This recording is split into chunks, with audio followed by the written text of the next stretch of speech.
শীতের বিকেলে যদি এরকম গরম গরম ধোঁয়া ওঠা ভেজিটেবল চাউমিন হয় তাহলে আর কোনো কথাই নয়।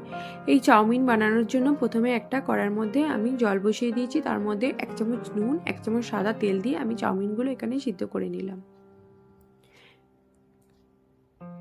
চাউমিনগুলো সিদ্ধ হয়ে গেছে, এবার আমি এটাকে জল ঝরিয়ে নিলাম,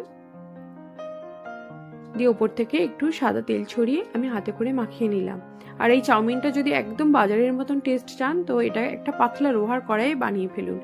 আমি কড়ার মধ্যে তেল দিয়ে তার মধ্যে 1 চামচ আদা কুচি 1 চামচ কাঁচা লঙ্কা কুচি ফোড়ন দিলাম। এটাকে ভেজে নিয়ে এর মধ্যে দিয়ে দিলাম গাজর কুচি, বিনস কুচি, ক্যাপসিকাম কুচি দিয়ে এটাকে কিছুক্ষণ নাড়াচাড়া করে নিলাম। দিয়ে দিলাম 1 মুঠো বাঁধাকপি কোচানো, দিয়ে এটাকে খুব ভালোভাবে ভাজবো। এবার দিয়ে দেব 1 চামচ সয়া সস 1 চামচ রেড চিলি সস।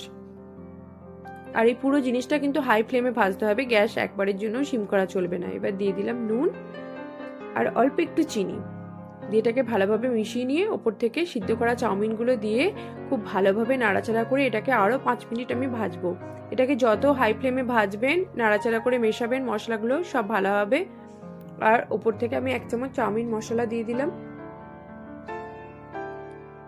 এটাকে ভালোভাবে মিশিয়ে নিয়ে ওপর থেকে ধনেপাতা কুচি ছড়িয়ে দিলাম। ব্যাস রেডি আমার ভেজিটেবল চাউমিন। রেসিপিটা যদি ভালো লাগে আমার চ্যানেলটা সাবস্ক্রাইব করবেন, ফলো করবেন, লাইক করবেন, কমেন্টস করবেন আর অবশ্যই এই রেসিপিটা বাড়িতে একবার ট্রাই করবেন।